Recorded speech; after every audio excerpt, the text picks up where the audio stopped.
సిలువలో సాగింది యాత్ర, కరుణామయుని దయగల పాత్ర. ఇది ఎవరి కోసమో,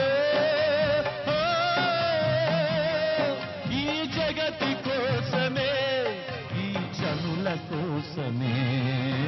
సిలువలో సాగింది యాత్ర, కరుణామయుని దయగల పాత్ర.